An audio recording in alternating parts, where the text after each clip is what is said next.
Hi, in this video we are going to talk about how to figure out the area and perimeter of quadrilaterals that are on a graph. To start with, we're going to review just a few different area formulas that might be helpful to us. The area of a rectangle and the area of a parallelogram you find the same way. You do base times height. Area of a triangle, you do base times height divided by 2. And then for a trapezoid, you add the bases together, multiply by the height, and then divide by 2. So let's look at an example. This is an example of a quadrilateral that is not very easy to identify. It's not a parallelogram, it's not a trapezoid, it's not a rectangle. So what we're going to need to do is come up with a creative way to try to figure out the area. One of the best ways to do that is to take the shape and to dissect it into smaller shapes. So we could do something like this where we split it up into two triangles. Then if we figure out the area of each of those triangles, we can add our answers together and we'll know the total area. So let's start with this triangle here. So I've got this triangle highlighted in pink, and what I need to do to find the area of the triangle is to determine the base and the height. Now the base we should be able to identify right here. We just have to count across to see how big that base is, and it turns out that it's 6. The next thing that we need to do is to try to figure out the height. Now keep in mind that when you're trying to identify what the height is, the base and the height have to form a 90-degree angle. So this triangle is an obtuse triangle, and it's one where our height is actually going to be outside the shape. So what I'm going to do is to draw in some dotted lines that are going to show me that I've got a right angle right here.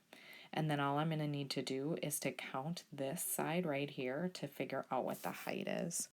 And if I do that, I get 4. So now I can just use the formula for the area of my triangle, base times height divided by 2. In this case, 6 times 4 divided by 2 is going to give me 12. So now what I need to do is to look at the rest of the quadrilateral. So you can see that the rest of it is a triangle as well. So I've got that highlighted in orange. This side over here is pretty easy to count to see how big it is. So I'm going to use that side as my base this time. So again, I'm going to need to try to identify how big the height is. And to do that, I'm going to draw in some dotted lines again so that this right here is a right angle. So I know that my base here and my full height here are going to form a 90-degree angle. So my base is 2, and now I need to count across here to figure out what my height is. If I count across, I get 10. So now I can take the area of that triangle, put it into the formula, base times height divided by 2. So for this one, I'm going to do 2 times 10 divided by 2, and I get 10 for the area of that portion of the shape. To get the total area, all I need to do is take those two smaller areas and add them together. So if I take 12 and I add that to 10, I'm going to get my total area of 22 units squared.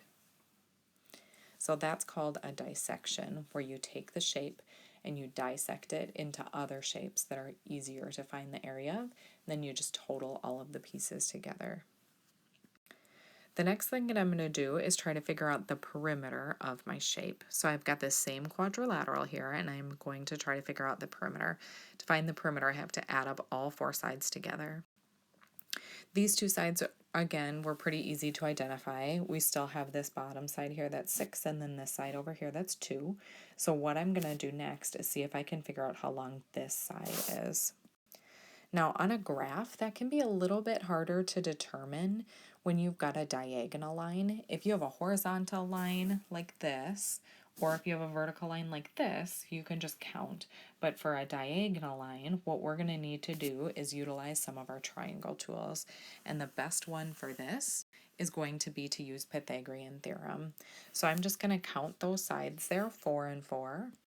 Set up a Pythagorean theorem problem to try to figure out the hypotenuse. I'm calling this H1 right here because it's the first hypotenuse I'm trying to figure out.